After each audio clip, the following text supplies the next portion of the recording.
উৎসবমুখর পরিবেশে সারা দেশে উদযাপিত হচ্ছে পবিত্র ঈদ উল আজহা। রাজধানীর জাতীয় ঈদগাহে সকালে ঈদের প্রধান জামাত অনুষ্ঠিত হয়েছে। সবার মঙ্গল কামনায় দেশবাসীর কাছে দোয়া চান প্রধান উপদেষ্টা অধ্যাপক মোহাম্মদ ইউনূস। এ সময় আইনশৃঙ্খলা পরিস্থিতির উন্নতি ও সুষ্ঠু নির্বাচনের পরিবেশ সৃষ্টির আশাবাদ ব্যক্ত করেন মুসল্লিরা। জাতীয় ঈদগাহে ঈদুল আজহার প্রধান জামাত শুরু হয় সকাল 7:30টায়। ইমামতি করেন জাতীয় মসজিদ বাইতুল মোকাররমের খতিব মুফতি মোহাম্মদ আব্দুল মালেক। নামাজে শরিক হন প্রধান উপদেষ্টা, উপদেষ্টা পরিষদের সদস্য, বিচারপতি, রাজনীতিবিদ ও সরকারের ঊর্ধ্বতন কর্মকর্তারা। খুতবা ও মোনাজাত শেষে দেশ ও জাতির মঙ্গল কামনায় সবার কাছে দোয়া চান প্রধান উপদেষ্টা। সবাইকে আজকে একসঙ্গে ঈদের জামাতে পেলাম, সবাইকে ঈদ মোবারক জানালাম।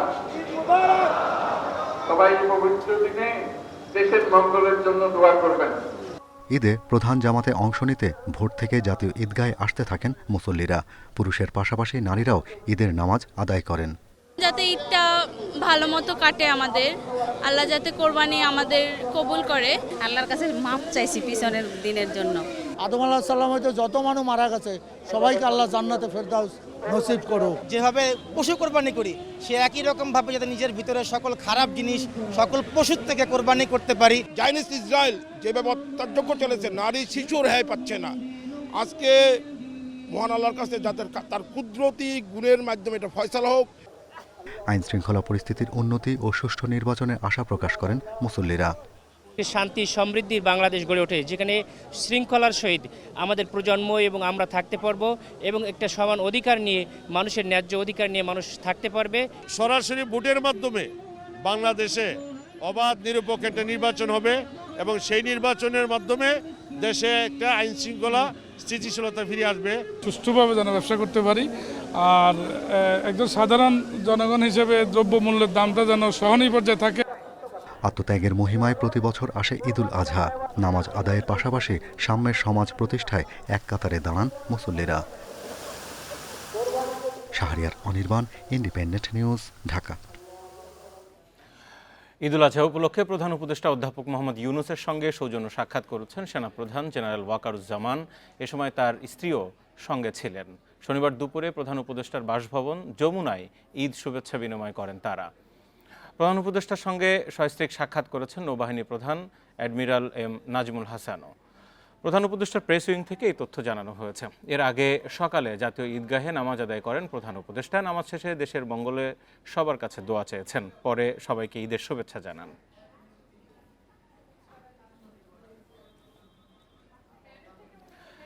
আগামী বছর এপ্রিলে জাতীয় নির্বাচন আয়োজনের সরকারের সিদ্ধান্ত সঠিক নয় বলে মন্তব্য করেছেন বিএনপির মহাসচিব মির্জা ফখরুল ইসলাম আলমগীর।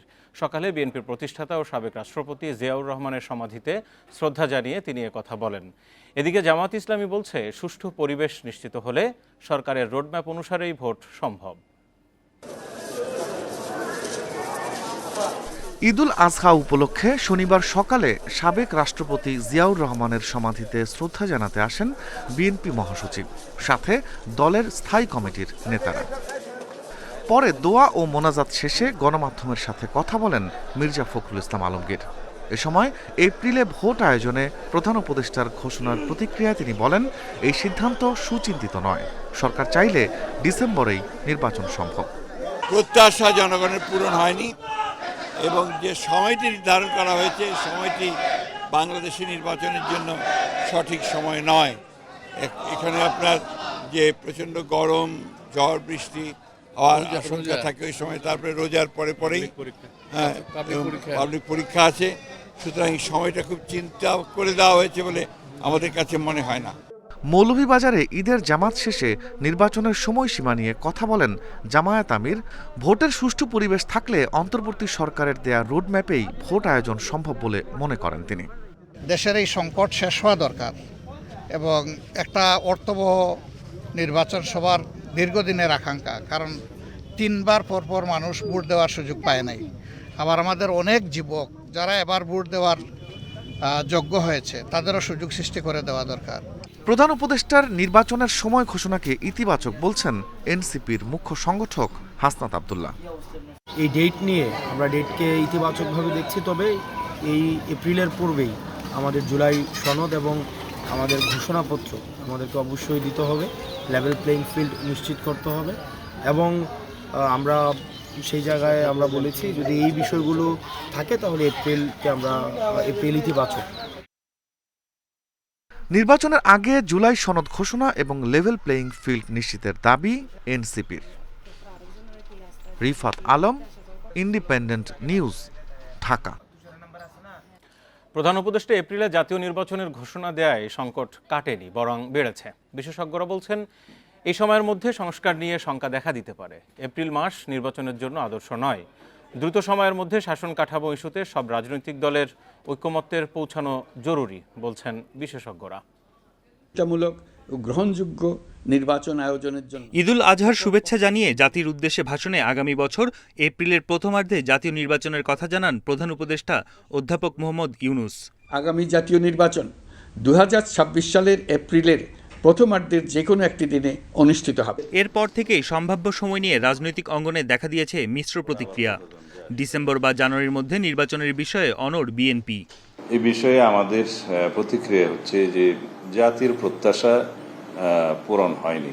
বিশেষজ্ঞদের ধারণা নির্বাচনের দাবিতে আন্দোলন করে খুব একটা সুফল মিলবে না, বরং এই সময়ের মধ্যে অমীমাংসিত বিষয়গুলোর সমাধান করা দরকার।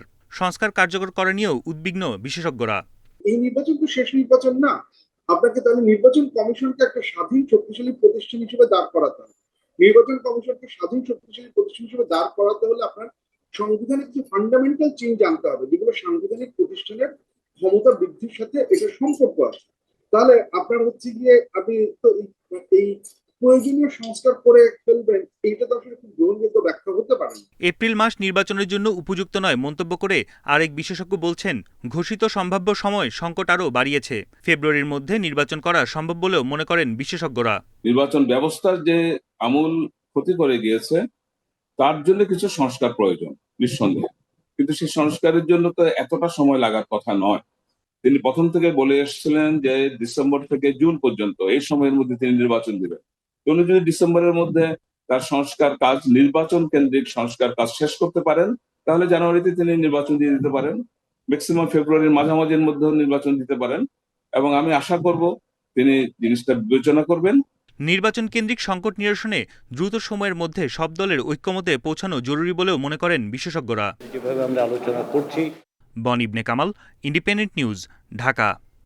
রাজধানীর 2 সিটিতে চলছে কোরবানির বর্জ্য অপসারণের কাজ। ঢাকা উত্তরে 10 ও দক্ষিণে 12 ঘন্টার মধ্যে প্রথম দিনের বর্জ্য অপসারণের ঘোষণা দেওয়া হয়েছে। প্রথম দিনে 25,000 টন বর্জ্য অপসারণের লক্ষ্য 2 সিটির। পরিচ্ছন্নতার এই কার্যক্রমে অংশ নিয়েছেন 20,000 কর্মী। সুষ্ঠু ব্যবস্থাপনার জন্য সব কর্মকর্তা কর্মচারীর ছুটি বাতিল করেছে সিটি কর্পোরেশন কর্তৃপক্ষ। ঢাকা উত্তর 12.5 লাখ প্লাস্টিক এবং ঢাকা দক্ষিণে 1,40,000 বায়োডিগ্রেডেবল ব্যাগ বিতরণ করা হয়েছে। সিটি কর্পোরেশন জানিয়েছে পাড়া মহল্লা থেকে বর্জ্য সংগ্রহ করে প্রথমে নেওয়া হবে এসটিএসে, পরে ডাম্পিংয়ের জন্য নেওয়া হবে আমিনবাজার ও মাতোয়াইলে। টার্গেট হলো যে স্যার 8-10 ঘন্টার ভিতরে আমরা ময়লা পরিষ্কার করে ফেলতে পারবো। আমি আশাবাদী, যেভাবে আমরা প্রস্তুতি নিয়েছি, আমাদের প্রায় 10,000 উপরে কর্মী, প্রায় 2,000-এর বেশি গাড়ি ঘোড়া নিয়ে আপনি যদি যান, প্রতিটা সিটি কর্পোরেশনে কিন্তু সবাই কাজ করছে। ঢাকার 2টা সিটি কর্পোরেশন 12 ঘন্টার মধ্যে এবার পরিষ্কার পরিচ্ছন্নতা করার চ্যালেঞ্জ নিয়েছে। আমরা আশা করছি আজকে রাতের মধ্যেই পুরো ঢাকা পরিষ্কার পরিচ্ছন্নতার যে সিটি কর্পোরেশনের যে কার্যক্রম সেটা সম্পন্ন হবে। ইতিমধ্যে আপনারা দেখতে পাচ্ছেন যে পশু কোরবানির পর রাজধানীর বেশিরভাগ জায়গায় দুপুরের মধ্যে শেষ হয় দরিদ্রদের মধ্যে মাংস বিতরণ। অনেকেই সংগ্রহ করা মাংসের কিছু অংশ রেখে বিভিন্ন জায়গায় বিক্রি করেন। রাত পর্যন্ত জমে ওঠা ভ্রাম্যমাণ এসব বাজারে মাংস বিক্রি হয় মানভেদে 200 থেকে 750 টাকা কেজি দরে। রাজধানীতে এটি কোনো স্থানীয় বাজার নয়। বিভিন্ন বাসাবাড়ি থেকে সংগ্রহ করা কোরবানির দানের মাংসই বিক্রি করছেন নিম্নবিত্ত ও দরিদ্ররা। বাড়ি বাড়ি থেকে সংগ্রহ করা মাংসের কিছু অংশ নিজেদের জন্য রাখেন। নিম্ন আয়ের এসব মানুষের ফ্রিজ না থাকায় দীর্ঘদিন সংরক্ষণের সুযোগ নেই, তাই অতিরিক্ত মাংস বিক্রি করছেন এসব বাজারে। রাজধানীর মালিবাগ, মহাখালী, খিলগাঁও, মিরপুর সহ বিভিন্ন জায়গায় গড়ে ওঠে ভ্রাম্যমাণ এসব বাজার, যেখানে প্রতি কেজি কোরবানির মাংস বিক্রি হয় 200 থেকে 750 টাকার মধ্যে। জানা যায় মাংসের মানভেদেই ওঠানামা করে দাম। হয়তো ময়লা টলা ছিল ঘরে, ছাড়ি মাটি এগুলো নেয় না, এগুলো আমরা নিয়ে আসি চা পানটা খাওয়ার জন্য।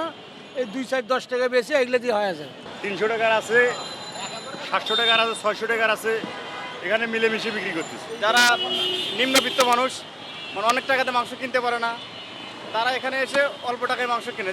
মাংস নিয়ে বসার সাথে সাথে ভিড় জমান ক্রেতারা। যারা পশু কোরবানি দিতে পারেননি বা চক্ষু লজ্জায় কারো দরজায় যেতে পারেননি, তারাই মূলত এই বাজারের ক্রেতা। থেকে আইছি মানে তো খাইলে যাম গেতাম, সেই জন্য কিনা লাগছে। দেখা যায় কষাই দোকান থেকে কিনতে গেলে অনেক টাকা লাগে, এভাবে দেখা যায় একটু কমে কেনা যায় আর কি দোকান থেকে। দুপুর থেকে রাত পর্যন্ত চলে অস্থায়ী বাজার। সাধারণ ক্রেতার পাশাপাশি বিভিন্ন হোটেল রেস্তোরাঁ ব্যবসায়ীরাও এখানে ভিড় জমান। Amirul Islam, independent News, Dhaka. ঈদ বিনোদনে রাজধানীবাসী ভিড় জমিয়েছেন সিনেমা হলগুলোতে। এবার মুক্তি পাওয়া 6টি সিনেমা নিয়ে দর্শকের বেশ আগ্রহ দেখা গেছে। বিশেষ করে শাকিব খানের সিনেমা তাণ্ডব নিয়ে উচ্ছ্বাস জানিয়েছেন দর্শকরা। স্টার সিনেপ্লেক্স কর্তৃপক্ষ জানায় শুরুর কয়েকদিনের সকল টিকিট বুকিং হয়ে গেছে। এদিকে ঈদের দিনে দর্শকদের সাথে প্রথম শো দেখতে এসেছেন সিনেমার কলাকুশলীরা। ঈদে এবার মুক্তি পেয়েছে 6টি সিনেমা: তাণ্ডব, উৎসব, ইনসাফ, টগর, এশা মার্ডার কর্মফল এবং নীলচক্র। গত কয়েকটি ঈদের মতো এবারও দর্শক প্রিয়তা পাওয়ার অপেক্ষায় নতুন এই সিনেমাগুলো।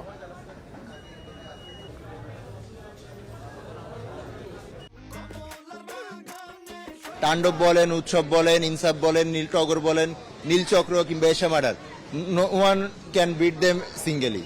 এরপরে আবার নতুন কিছু আসতেছে, জানি না কি হবে হাফটাইমের পরে। অধীর আগ্রহে আছি আবারও দেখার জন্য। ঢাকাতে আসলে বিনোদনের জন্য ওইভাবে তো আর কিছুই নেই, সিনেমা দেখাটা আর আমরা টিকিট কেটে রাখছি কালকেই। আমার সবচেয়ে আশার কথা যে ইদানিং ছবি দেখছে, গত রোজার ঈদে অনেক ছবি মুক্তি পেয়েছে এবং সেগুলি দর্শকের ঢল নেমেছিল, এবারও আমি মনে করি যে সেরকমই হবে। এই মুহূর্তে বসুন্ধরা স্টার সিনেপ্লেক্সের সামনে থেকে আমার সাথে সরাসরি যুক্ত আছেন সহকর্মী সুলতানা জাহান মিতু।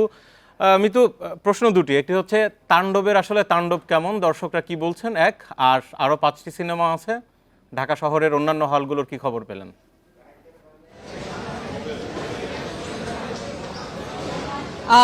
আজকে ঈদের দিনে যেটি দেখলাম বিভিন্ন বিনোদন কেন্দ্র সহ যে খোলা জায়গাগুলো, সেখানে আসলে রাজধানীবাসীর ভিড় তেমনটা নেই, তবে ভিড় আছে সিনেমা হলগুলোতে।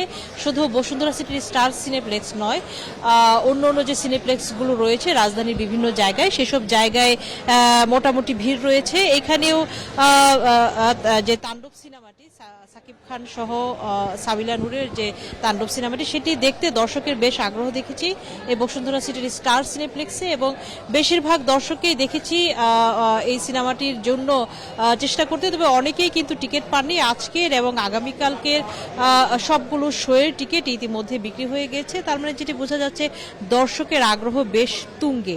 তবে শুধু তাণ্ডব নয়, তাণ্ডব ছাড়া আরও যে 5টি সিনেমা ঈদে মুক্তি পেয়েছে সেগুলো কিন্তু আসলে একে অপরের সাথেই প্রতিযোগিতা করছে, যেটি আমরা দেখছি।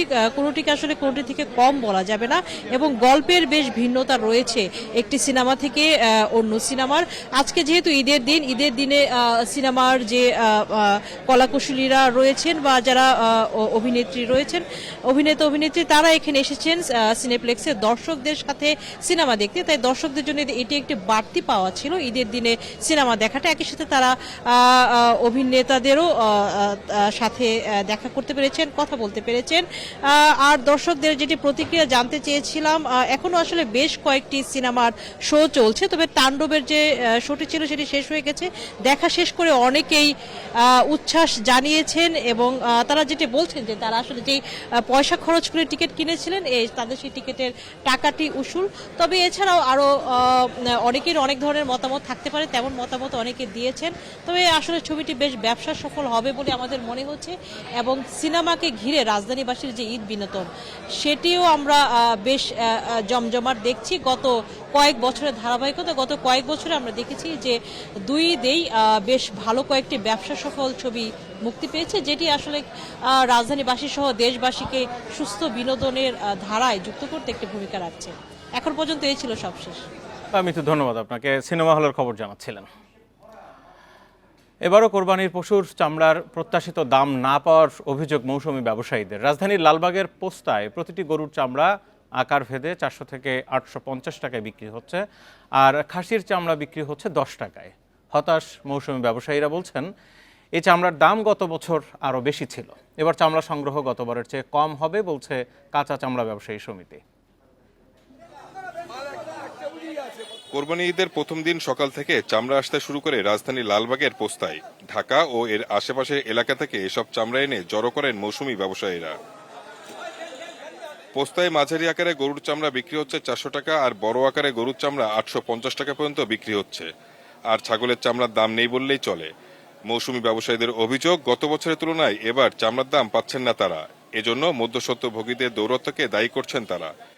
1200 মাল আছে, বিক্রি হয় নাই, 700 টাকার দাম উঠছে, এখন মধ্যে ছাড়ি নাই মাল। আর খুচরা কিছু মাল ছিল, এগুলো বিক্রি হয়েছে 750 টাকা করে।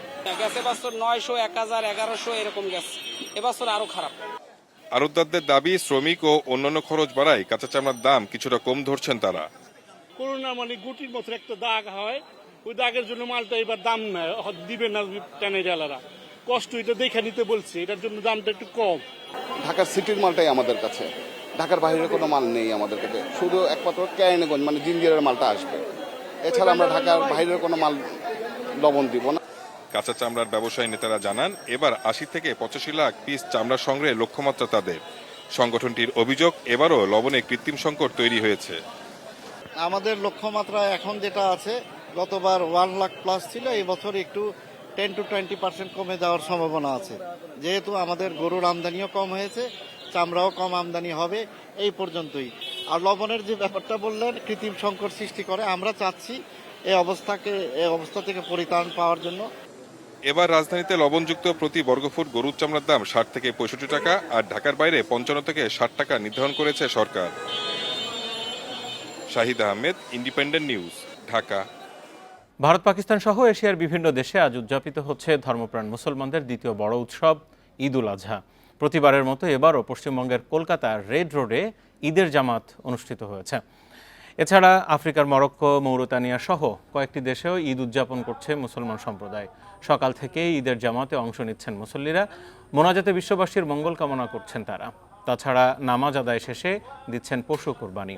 তবে মরক্কোতে এবছর পশু কোরবানি না করার নির্দেশ দিয়েছেন দেশটির রাজা ষষ্ঠ মোহাম্মদ। কয়েক বছরের তীব্র খরাসহ বিভিন্ন প্রাকৃতিক দুর্যোগে বিপর্যস্ত মরক্কো এর আগে আরও 3 বার এমন নির্দেশনা জারি করেছিলেন দেশটির রাজা।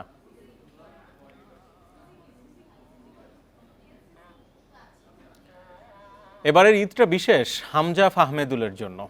প্রথমবার লাল সবুজের দলের হয়ে দেশের মাটিতে সতীর্থদের সাথে ঈদ উদযাপন করেছেন, ভক্তদের ভালোবাসায় সিক্ত হয়েছেন। বিশেষ দিনেও ফুটবলারদের ভাবনায় ছিল সিঙ্গাপুর ম্যাচ, জয় দিয়ে ঈদের আনন্দ বাড়িয়ে দেওয়ার লক্ষ্য তাদের। এক নজর দেখতে হবে তারকা ফুটবলারদের, একটা সেলফি রাখতে হবে স্মৃতি হিসেবে। ঈদ নামাজ আদায় করে ফুটবলার কর্মকর্তারা যেন হোটেলে পৌঁছাতে পারলে বেঁচে যান। হামজাকে নিয়ে ভক্তদের উন্মাদনা ঠেকাতে বেগ পেতে হয়েছে পুলিশ সদস্যদের। এমন ভালোবাসাই তো পরিবার থেকে দূরে ঈদ করার কষ্টকে ভুলিয়ে দিচ্ছে ফুটবলারদের। এটা ঈদ অনেক স্পেশাল, যেহেতু আমাদের এখানে হামজা ভাই ইনক্লুড করছে।